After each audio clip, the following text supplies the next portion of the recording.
Welcome back to అనస్టీ tutorials అండి. ఈరోజు మనం తెలుసుకోబోతున్నాం ఎండోప్లాస్మిక్ రెటిక్యులం గురించి. అసలు ఎండోప్లాస్మిక్ అనేది ఏ భాష నుంచి వచ్చింది అంటే గ్రీకు పదం అది. ఎండో అంటే లోపల, ప్లాస్మా సైటోప్లాజం, రెటిక్యులం అంటే నెట్వర్క్, అలాంటి పదాల నుంచి ఎండోప్లాస్మిక్ రెటిక్యులం అనే పదం వచ్చింది. ఇది 1953లో మొదటిసారి ఉపయోగించారనమాట. అయితే ఇది మైక్రోస్కోప్ సహకారంతో 1940లో గమనించారు. ఈ శాస్త్రవేత్తలు ఇది చేస్తున్నప్పుడు చూశారు అని తెలుసుకుందాం. ఎలక్ట్రాన్ మైక్రోస్కోప్తో పనిచేస్తున్నప్పుడు 1945లో Keith R Porter, Albert Claude, Ernest F కులం అనే శాస్త్రవేత్తలు సంక్లిష్టమైన కణంగాని కనుగొన్నారు. యూకారియోటిక్ కణాల సైటోప్లాజంలో పొరల రూపంలో ఉండే ఈ కణ క్లిష్టమైన నెట్వర్క్ లాగా కనిపిస్తుంది. ఎండోప్లాస్మిక్ రెటిక్యులం అలా కనిపించింది అనమాట. సైటోప్లాజం అంతా విస్తరించిన నాళాలు లాంటి నెట్వర్క్ లేదా జాలకాలుగా ఉంటాయి. నిజ కేంద్రక కణాల సైటోప్లాజం దాని నిర్మాణ సంక్లిష్టత, దాని అంతర్గత స్థానాన్ని తెలియజేస్తుంది. ఇక్కడ మనం చూసాం కదా, పిక్చర్ ఉంది కదా, అలాగే ఉంటుంది. ఇవి ఎన్ని రకాలుగా ఉంటుంది ఎండోప్లాస్మిక్ రెటిక్యులం, ఎన్ని రూపాలుగా ఉంటుంది అంటే, ఒకటి గరుకు అంతర్జీవ ద్రవ్యజాలం, దీన్ని ఇంకొక పేరు రఫ్ ఎండోప్లాస్మిక్ రెటిక్యులం అంటారు. అలాగే రెండోది ఏంటంటే నుకు అంతర్జీవ ద్రవ్యజాలం, స్మూత్ ఎండోప్లాస్మిక్ రెటిక్యులం. అయితే ముందు రఫ్ గురించి తెలుసుకుందాం. రఫ్ ఎండోప్లాస్మిక్ రెటిక్యులం ఏంటి అంటే, ఇది ఉపరితలంపై అతుక్కుని ఉన్న రైబోజోమ్ల ద్వారా గుర్తించవచ్చు మనం దీన్ని. ఇది ప్రోటీన్ సంశ్లేషణలో పాల్గొంటుంది. కొత్తగా సంశ్లేషణ చెందిన ప్రోటీన్లు పూర్తిగా త్రిమితి నిర్మాణం కోసం, క్రియాత్మక మార్పు కోసం ఈఆర్ ల్యూమన్లోకి ప్రవేశిస్తాయి. ఇదండి రఫ్ ఎండోప్లాస్మిక్ రెటిక్యులం గురించి. స్మూత్ రెటిక్యులం, ఎండోప్లాస్మిక్ రెటిక్యులం గురించి అయితే, రైబోజోమ్ లేకపోవడం వల్ల ఇది నున్నగా, మృదువుగా ఉంటుంది. ఇదేం చేస్తుంది, లిపిడ్ సంశ్లేషణ పదార్థాలను విషరహితం చేసే ప్రక్రియలో ఇది కీలక పాత్ర వహిస్తుంది. ఇది స్టెరాయిడ్ సంశ్లేషణ, అలాగే ముఖ్యంగా కండర కణాలలో కాల్షియం అయాన్ నిల్వలో పాల్గొంటుంది.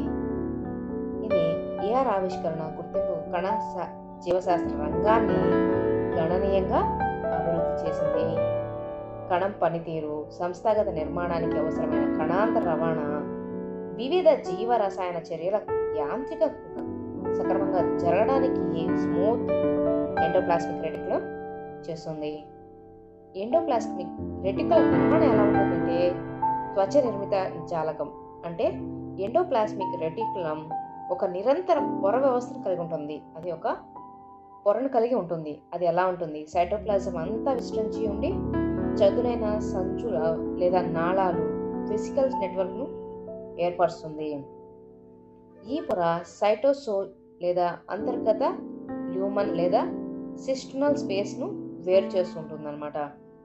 అసలు సిస్టమ్ అంటే ఏంటి, ఎండోప్లాస్మిక్ రెటిక్యులం పొర చదునైన షీట్ లాగా ఉంటుంది కదా, నిర్మాణాలను సిస్టమ్నే అంటారు.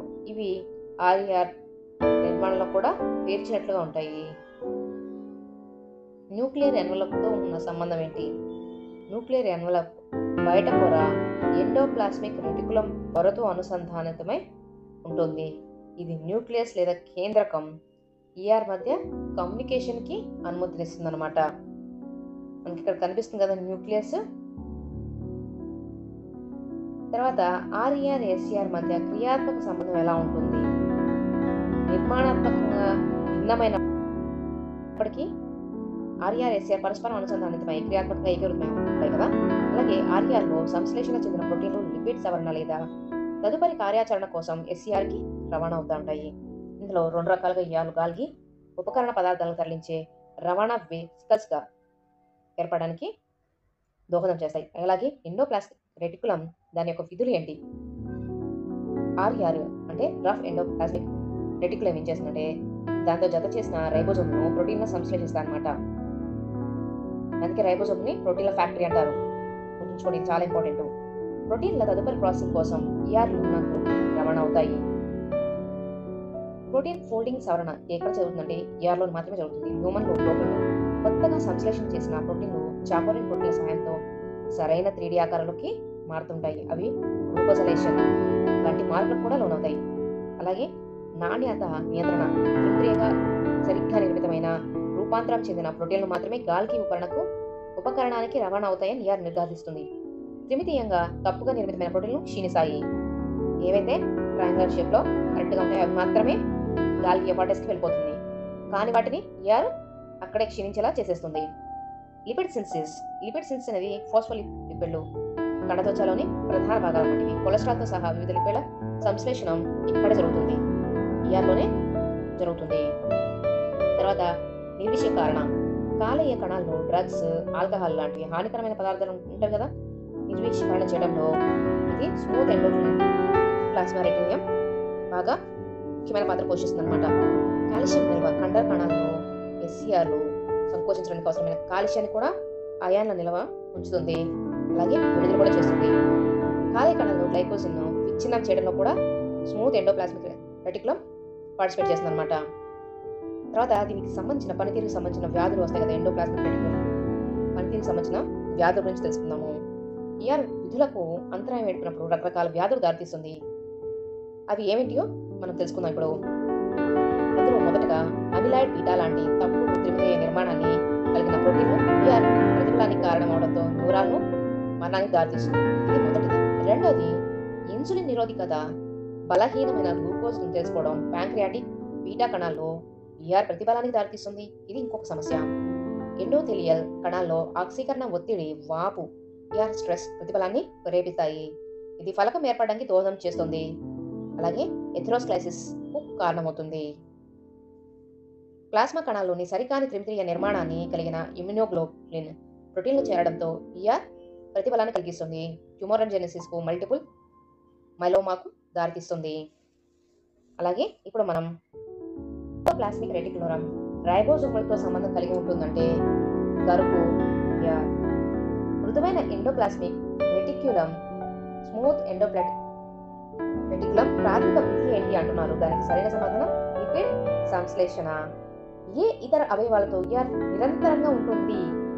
దానికి సరైన సమాధానం న్యూక్లియస్.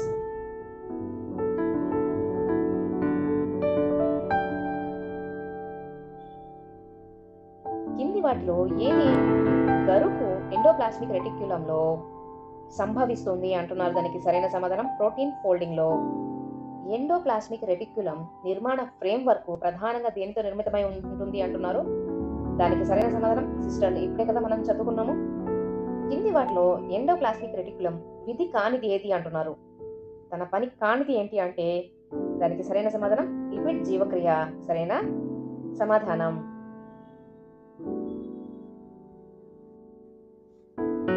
ప్రత్యేకమైన విధులు నిర్వహించే ఏ కణాలలో మృదువైన ER పుష్కలంగా ఉంటుంది అంటున్నారు. దానికి సరైన సమాధానం స్టెరాయిడ్ హార్మోన్ ఉత్పత్తిలో ఎక్కువగా ఉంటుంది. లైసోసోముల ఏర్పాటులో ERలో ఏ భాగం సహాయపడుతుంది అంటున్నారు. దానికి సరైన సమాధానం ట్రాన్స్లేషన్ ER. కింది వాటిలో ఎండోప్లాస్మిక్ రెటిక్యులం దేనిలో భాగంగా ఉండదు అంటే దానికి సరైన సమాధానం వచ్చేసి ఎర్ర రక్త కణాలు. ఎండోప్లాస్మిక్ రెటిక్యులాన్ని ఎన్ని రూపాలుగా వర్గీకరించవచ్చు అంటే దానికి సరైన సమాధానం 2. మొక్కల కణాలలో ఎండోప్లాస్మిక్ రెటిక్యులం ఏ సంశ్లేషణలో సహాయపడుతుంది అంటున్నారు. దానికి సరైన సమాధానం లిపిడ్లు, ప్రోటీన్లు. మృదువైన ER దేనిలో ముఖ్యమైన పాత్ర పోషిస్తుంది అంటే దానికి సరైన సమాధానం కార్బోహైడ్రేట్ జీవక్రియ. కండరాల కణాలలో కాల్షియం నిల్వ దేనితో సంబంధం కలిగి ఉంటుంది అంటున్నారు. దానికి సరైన సమాధానం సార్కోప్లాస్మిక్ రెటిక్యులం. ఎండోప్లాస్మిక్ రెటిక్యులం ఏ రకమైన కణాల్లోని పదార్థాలను నిర్విషీకరణ చేస్తుంది అంటున్నారు. దానికి సరైన సమాధానం కాలేయ కణాలు. ERలో ప్రోటీన్ గ్లైకోజిలేషన్ ప్రదేశం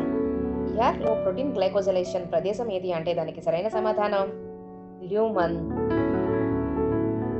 సరైన సమాధానం ల్యూమన్.